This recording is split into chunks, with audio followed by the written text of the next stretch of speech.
మా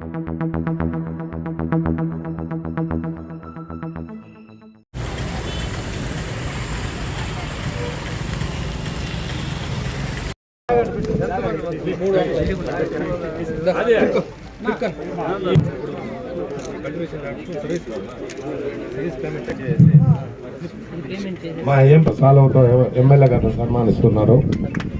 అదేవిధంగా మన ఎమ్మెల్యే గారు కూడా ఇప్పుడు తిరుమలేష్ని సాలవతో సన్మానిస్తారు. వాళ్ళు ఇక్కడ వచ్చేయండి బాబు, సైడ్కి వచ్చేయండి,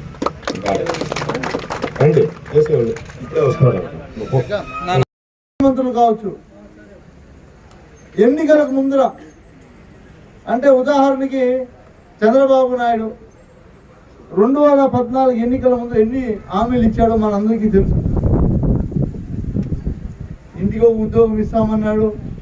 ఎవరన్నా మహిళలు కనిపిస్తే అమ్మ మీకు డోక్రా రుణాలు ఇస్తానన్నాడు. మీ బంగారు కన్నా కుదువ పెట్టింటే ఉచితంగా తెచ్చి మీకు ఇంట్లో ఇస్తానని చెప్పినాడు. అంటే ఎవరు దొరికితే వాళ్ళకి అనేక హామీలు ఇచ్చాడు. మోసపోయి ఓట్లు వేసాం.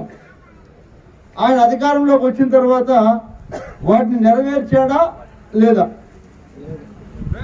నెరవేర్చలేదు కదా.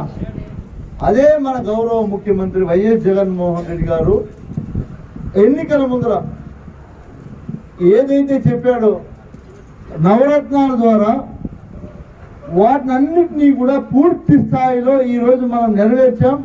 ఒక వైఎస్ఆర్ కాంగ్రెస్ పార్టీ కార్యకర్తగా మనం కాళ్ళ దగ్గర వేసుకుని తిరిగే దమ్ము మనకు ఊళ్ళల్లో.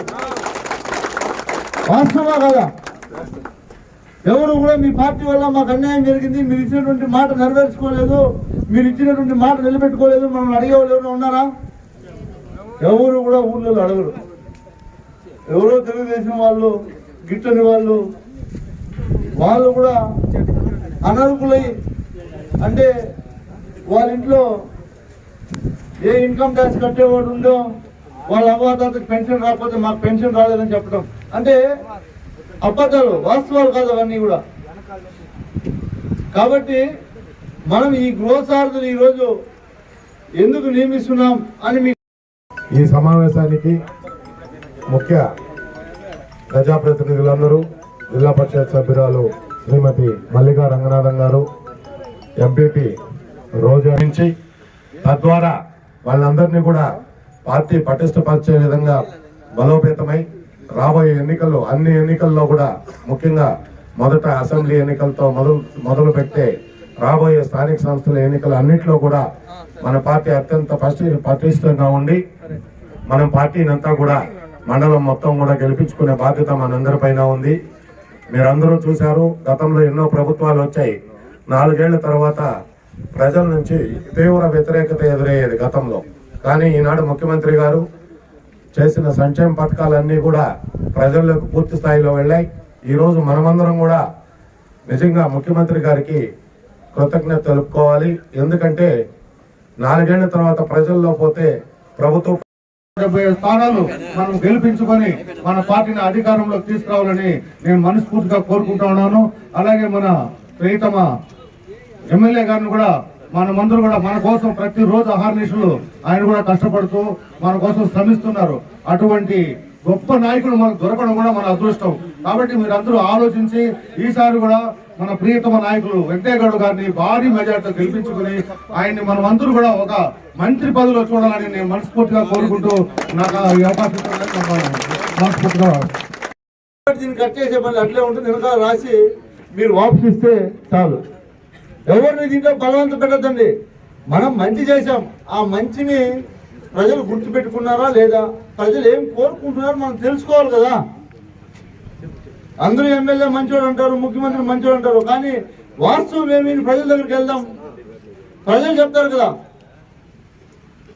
మన జగనన్న పాలనలో అమలు చేస్తున్నటువంటి అనేక సంక్షేమ అభివృద్ధి పథకాలను భవిష్యత్తులో కూడా కొనసాగించాలని అనుకుంటా ఉన్నారా? అవునా కాదా? అంటే జగనన్న ఈరోజు ఎన్నో పథకాలు, సంక్షేమ పథకాలు ప్రవేశపెట్టాడు. వాటిని వద్దు అంటారా? అంటే వాళ్ళ మద్దతు ఏమి? తెలుగుదేశం వాళ్ళు అనుకో, దాంట్లో కూడా ఏమైనా మంచి వాళ్ళు ఉంటే అయ్యా కొనసాగించండి మంచి జరుగుతుంది అంటారు. కొంతమంది అనుకో వద్దని కూడా చెప్తారు. వద్దంటే వాళ్ళు నువ్వు వద్దనే రాసుకో, దాంట్లో ఏం బాధపడద్దు. వాళ్ళు ఏ ప్రజా మద్దతు మనకు కావాలా, వాళ్ళు ఏ పార్టీ అన్నా ఉండి వాళ్ళు ఏం చెప్పారో అనేది వాస్తవ అంశం కావాలి. దీంట్లో ఎవరు కూడా మనం వాళ్ళని మభ్యపెట్టి రాసుకోవాలన్నంత అవసరం లేదు, తప్పులు రాసుకోవాలన్నంత అవసరం లేదు. అవసరమైతే మీ పెన్ను కూడా ఇవ్వదండి, వాళ్ళ ఇంట్లో ఉండే పెన్ను ఎత్తుకొని వాళ్ళని టిక్ కొట్టించుకోండి. ఎలా అంటే మా పెన్నుతో కూడా వాళ్ళే రాసుకోపోయారంటారు కావాలంటే కొంతమంది గిట్టని వాళ్ళు. 5వ ప్రశ్న, జగనన్న పాలనలో అమలవుతున్నటువంటి సంక్షేమ పథకాలు భవిష్యత్తులో కూడా కొనసాగించాలని మీరు జగనన్నపై నమ్మకం ఉంచి మద్దతు ఇస్తారా? అంటే ఏదైతే సంక్షేమ పథకాలు భవిష్యత్తులో జగనన్న కొనసాగిస్తాడు, జగనన్న పైన నమ్మకం మాకుంది అని చెప్తే, అంటే అవును అంటే అవును అని, లేదా కాదంటే కాదు అని వాళ్ళకు చదివి వినిపించి 1కి 4 సార్లు అడిగి మీరు దాదాపు 20 నిమిషాలు ఆ ఇంట్లో కేటాయించాలి. నాకు తెలిసి మీరు రోజుకి 10 ఇంట్లో లేదా 15 ఇంట్లో తిరిగినా చాలా రోజు ఒకే రోజు తిరగాలని పనిలా మీ పనులు చేసుకొని